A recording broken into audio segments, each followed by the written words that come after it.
Shalom, perkenalkan nama saya Anggela Kurniawati dengan NIM 23101019. Saya dari kelas PKK 4 semester 4, mata kuliah Sejarah Gereja Indonesia. Di sini saya akan menjelaskan pertemuan 11, Tantangan Gereja Katolik di Era Reformasi. Yang pertama, era reformasi gereja pada abad ke-16. Yang pertama ada A. Kritik terhadap penyimpanan internal, penyalahgunaan kekuasaan oleh hierarki gereja, contohnya penjualan indulgensi. Ada skandal moral dan ketidakdisiplinan klerus.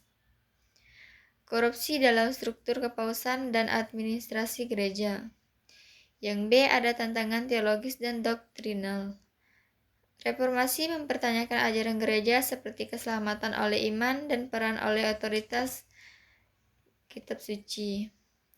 Munculnya interpretasi bebas terhadap kitab suci tanpa rujukan pada magisterium gereja. Yang C, ada pecahnya kesatuan gereja barat. Munculnya berbagai denominasi Protestan menyebabkan perpecahan umat Kristen.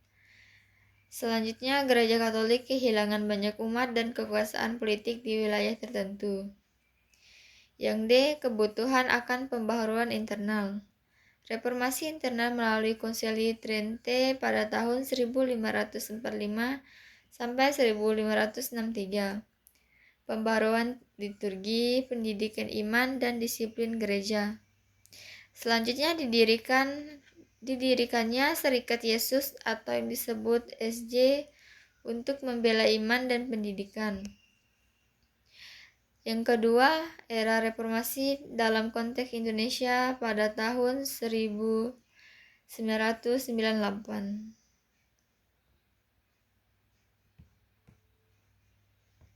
Jika yang dimaksud adalah era reformasi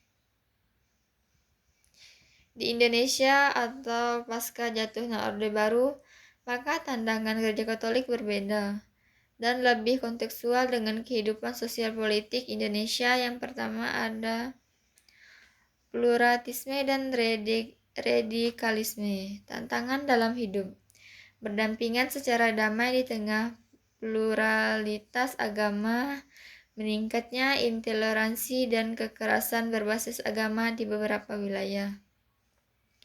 Yang B, keterlibatan sosial politik. Gereja didorong untuk lebih aktif membela keadilan sosial, HAM, dan memperdayakan masyarakat kecil.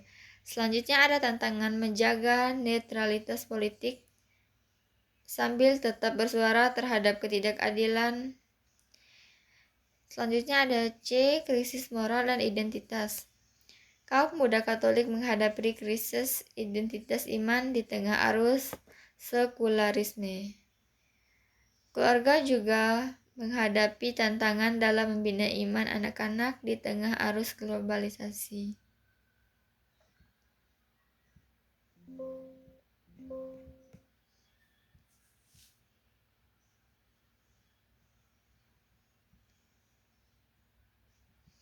Selanjutnya ada pengaruh sosial dan digitalisasi. Gereja ditantang untuk mengakui teknologi dan media digital untuk evangelisasi, kebutuhan akan bentuk pewartaan yang relevan dengan generasi muda, contohnya digital native. Yang selanjutnya ada kemandirian ekonomi umat. Banyak umat masih bergantung pada bantuan gereja dan tantangan membangun umat yang mandiri secara ekonomi dan aktif dalam pelayanan. Selanjutnya ada kesimpulan tantangan gereja Katolik di masa reformasi Protestan maupun era reformasi Indonesia selalu menuntut pembaruan hidup beriman, pembaruan internal, keterbukaan terhadap perubahan zaman, dan kesetiaan terhadap ajaran Kristus.